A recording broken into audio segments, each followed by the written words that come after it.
مش هتصدقوا يا بنات، ب3 حبات بس من البيض و3 معالق كمان من الكاكاو الخام هنعمل حاجة تحفة جدا جدا للفطار، وكمان تنفع للعشاء وهتكفي عدد افراد كتير جدا. فحاجة سهلة جدا هنعملها واحنا واقفين، وممكن كمان لو جالك ضيوف هتنفعك جدا جدا ان انت تقومي تعمليها، مش هتاخد معاكي وقت خالص. يلا بينا بقى نشوف الطريقة. هجيب كده بولة وننزل بالبيض بتاعنا، 3 حبات بس من البيض هنحطهم كده، ونحط عليهم كمان 2 باكو من الفانيليا، وهنقلب بقى. وهنستخدم في الوصفة دي المضرب اليدوي، مش هنستخدم مضرب كهربائي ولا هنستخدم الخلاط. هنقلب بقى الكلام ده كله كويس جدا جدا مع بعضه. وهنجيب كده كوباية من السكر، والسكر على حسب الرغبة، ممكن تزودي وممكن تقللي على حسب ما انت ما بتحبي.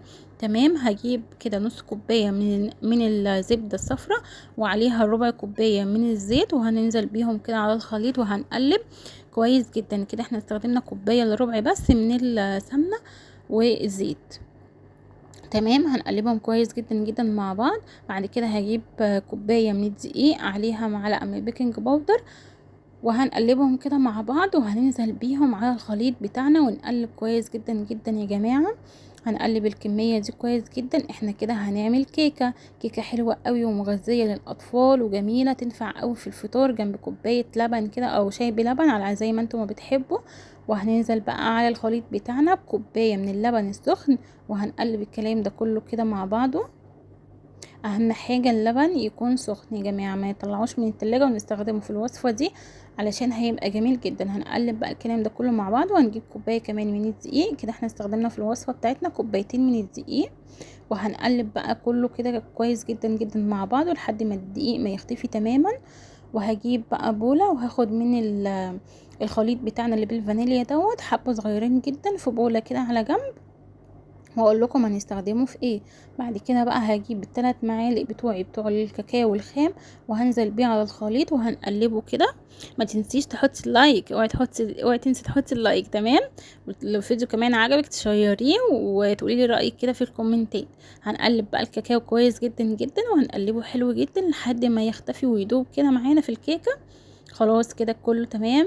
هنجيب بقى الحبة اللي احنا شلناهم على جنب اللي بالفانيليا، كانوا محتاجين معلقتين من الدقيق، فنزلت عليهم كده لحد ما القوام بتاعها مكان مظبوط.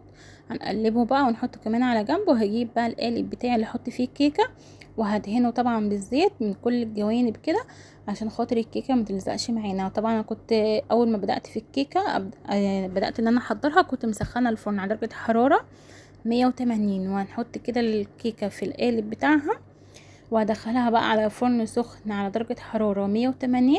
هتاخد تقريبا نص ساعة بس. تمام. هنحط بقى على الوش الحبة الصغيرين خالص اللي احنا عملناه بالفانيليا علشان خاطر بس ايه تكسر كده اللون بتاع الكاكاو. فخطيرة جدا، شايفين شكلها بصراحة تحفة. طلعت معانا بقى من الفرن جميلة وتحفة وحلوة قوي قوي، كانت ريحتها بجد قلب الدنيا. هنا كنت بختبرها كده بالخلة بتاعة الشيش طاووق، لقيتها استوت. هقدمها بقى في اطباق عشان نفطر بيها. شايفين كانت هشة وطرية وكانت حلوة قوي قوي وجميلة. شايفين جميلة ازاي ومستوية وتحفة تحفة يا جماعة. هقدمها بقى في الاطباق، بجد تغيير قوي على الفطار وعلى العشاء كمان.